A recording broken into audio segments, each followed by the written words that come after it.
alive. Let's give them what they came for!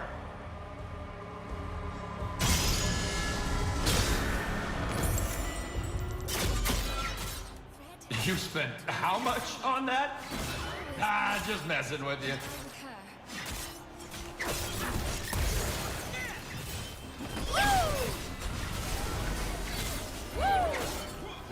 Burn bright!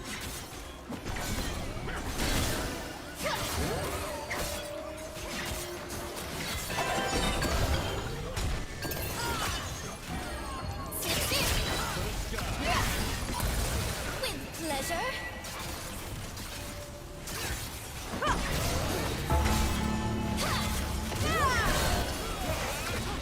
Here you go! The crowd's ready. I'm ready. You better be ready.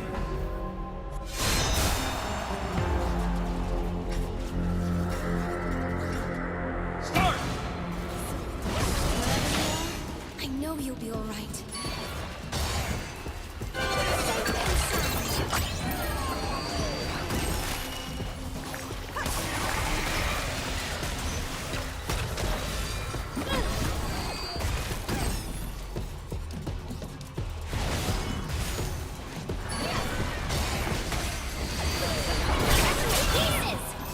Come here, Arthur.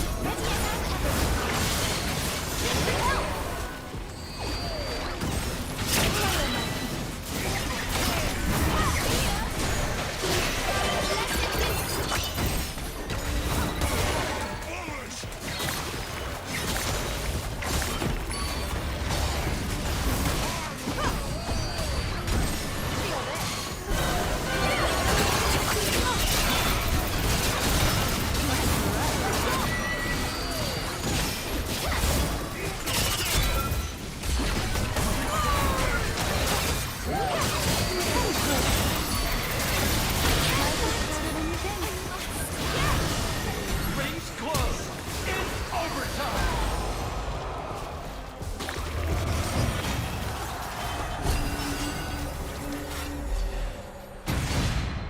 The memories I stitch here will be my own.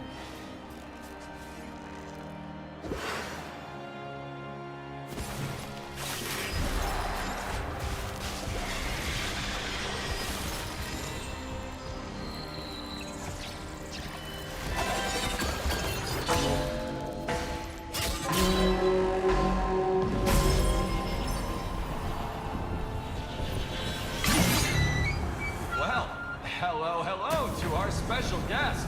Let's give him a round of applause.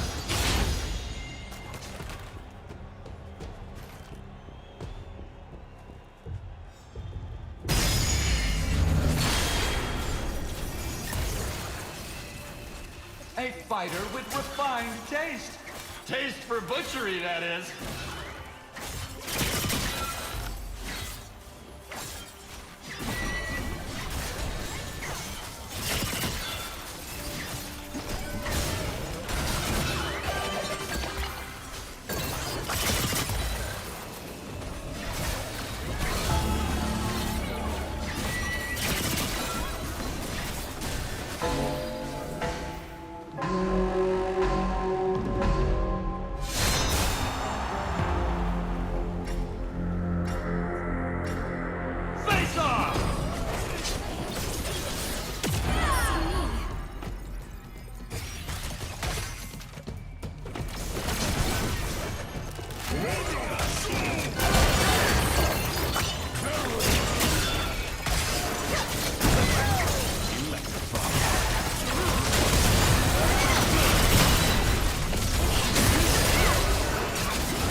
Yeah, I say that to all the fighters.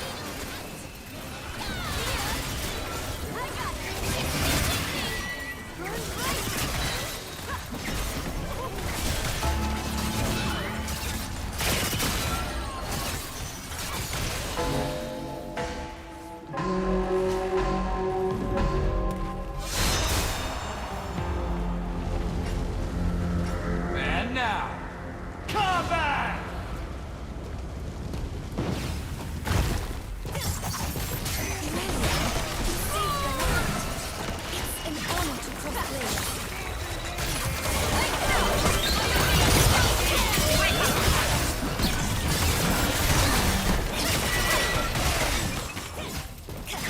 It's an honor to cross blades.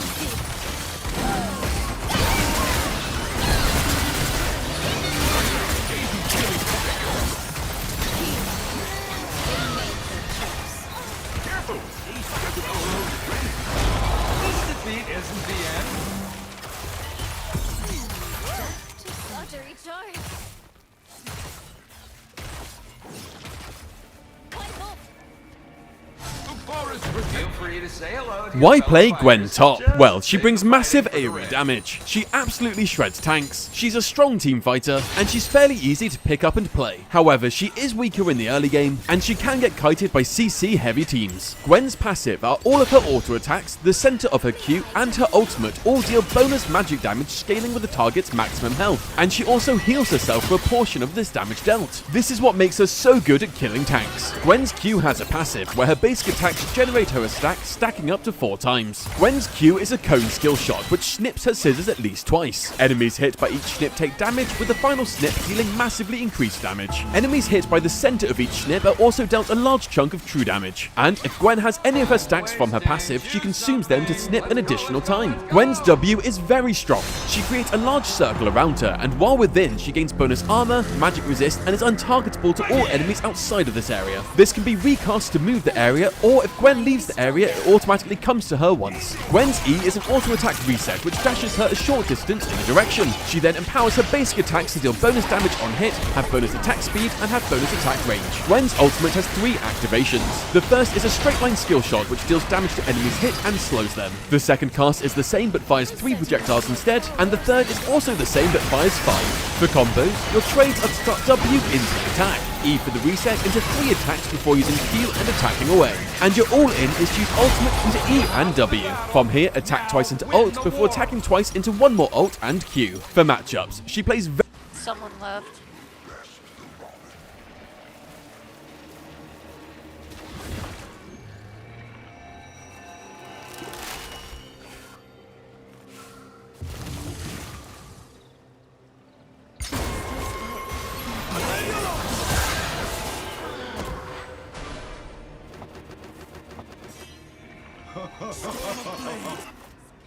Get ready for the next fight. Now, not ever.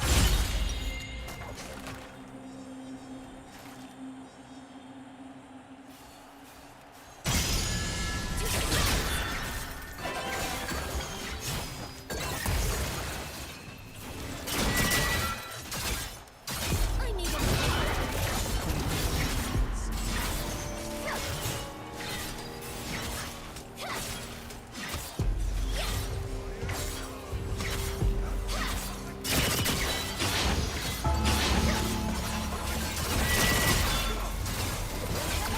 Come on, fighters, take your very pick. well into tanks she can just easily cut through. However, she can struggle against pure duelists who can bully her early game. For runes, take this. More damage and healing is everything she wants from Conqueror. For build order, start Ring and Pot into a Nashor's and Tier 2 boots. From here, a Rift Maker and Hat are great pickups before finishing a build with any of these as needed. For skill order, start Q then E then W before maxing Q then E then W, taking ult whenever you can. For some of the spells, take Flash and Teleport. However, Ignite's a good aggressive option, and Ghost is a good option if you can chase your opponent down.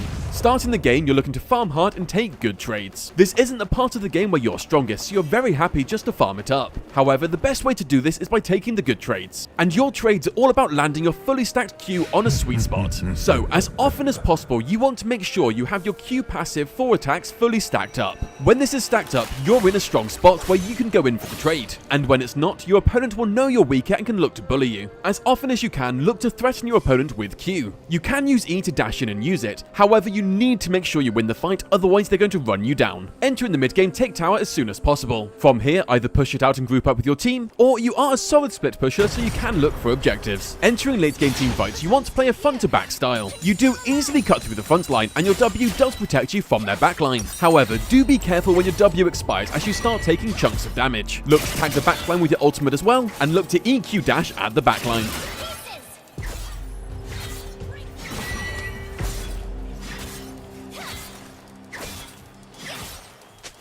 Hi, my name is Bacon, and this is the first part of my Gwen guides. In this part, I will be covering Gwen's mechanics and combos, as well as a couple of tips and tricks on how to best use her abilities. Now, let's start with the combos. So, the most basic combo that you'll be using a lot on Gwen is the QE combo. Now, Gwen's Q has a cast time of about half a second, which will lock you out of most of your actions. You can't move, you can't auto-attack, you can't cast your W or your ults during your Q. You also can't use a lot of item actives like Rocket Belt and Zonias. However, Riot is coding an exception which allows you to cast your E during its elimination. So the execution of this combo is very simple. You can basically cast E at any point between Q and it will take the combo. You can use it early or delay it and it will work fine if you look to remove in the direction of your dashing. So why is this useful? Well, Gwen's Q, as is, doesn't have a big range, right? It's quite small, and especially since it has a cast time, it's pretty easy for your opponent to start walking outside of it while you're casting. By using your E, you can extend the range of a Q and make it much harder to dodge. Now I can already reach dummy from this distance just by using QE. Another way in which this is really useful is that you can damage your opponent while also repositioning yourself. So let's say that you are trying to chase your opponents. You don't want to be standing still for half a second, right? So that's going to mess up your spacing quite a bit. So being able to use your E during your Q in that way allows you to catch up to your opponents a little bit easier while still doing your damage. Of course, if they're trying to chase you instead, they could do it in the same way just by doing it backwards. The last way in which this is really useful is that you can adjust your aim at the last second to make sure that you hit the sweet spot on your final step. Because your final step deals by far the most damage, it's very important that you center your Q for that stick specifically. Alright, that covers the QE. Next is the auto reset. So Gwen's E has an auto reset, which means that at the end of your dash you can immediately auto again regardless of your attack speed. So this is nice because it just allows you to get your next attack in out of the sequence. So you auto dash and the auto will come out slightly faster than normal. Of course it depends on how far you are. If you're trying to dash in place, you could actually do it really quickly. As you can see right here. I fucking reported him. Auto E auto by basically dashing in place. You want to be doing these short auto reset whenever you're doing a neutral, right? So if you're taking a turret, for instance, or if you're doing jungle camps, or anything of the sort where the mobility doesn't really matter. In an actual fight, it's a little bit of a different story because usually the mobility is very important. To reposition yourself, to dodge mobility, or whatever it is. So you won't be using the short auto reset as often. But there are still exceptions to this, you just have to kind of use your own judgment in order to recognize these opportunities. Now the last thing I would like to cover in the combo section is how to use your W. So Gwen's W is one of the strongest basic abilities in the game, but it is pretty tricky to use because it's very dependent on your spacing. Ideally, the goal of using your W should be that you're at the edge of your W while your opponent is right outside of it. So the easiest way to set this up is to cast your W and then E in any direction you want. Your E range is always shorter than the radius of your W, so you will never dash outside of it. Now the problem with that is if you're already moving, You do it in this order, it's very easy to mess up the positioning, right? Because you're so close to the edge that any extra movement will just ruin the positioning entirely. So in that case, it's much easier to do it in the reverse order, namely E into W. So in that case, you have quite a bit more leeway. You can also combine this with your Q in order to basically get a free short trade-off. So if you're doing it this way, you want to be doing EWQ. As you can see, I'm able to hit my Q on the opponents and hit them, and they won't be able to hit back because we're right outside of W. If you're looking to all-in someone with your ults, you can also do REW, which will slow them right outside of your W range. And from there, you can use your abilities as you see fit in order to all-in your opponent. Right? They'll be forced to either walk inside of your W, which gives you a lot of time to just hit them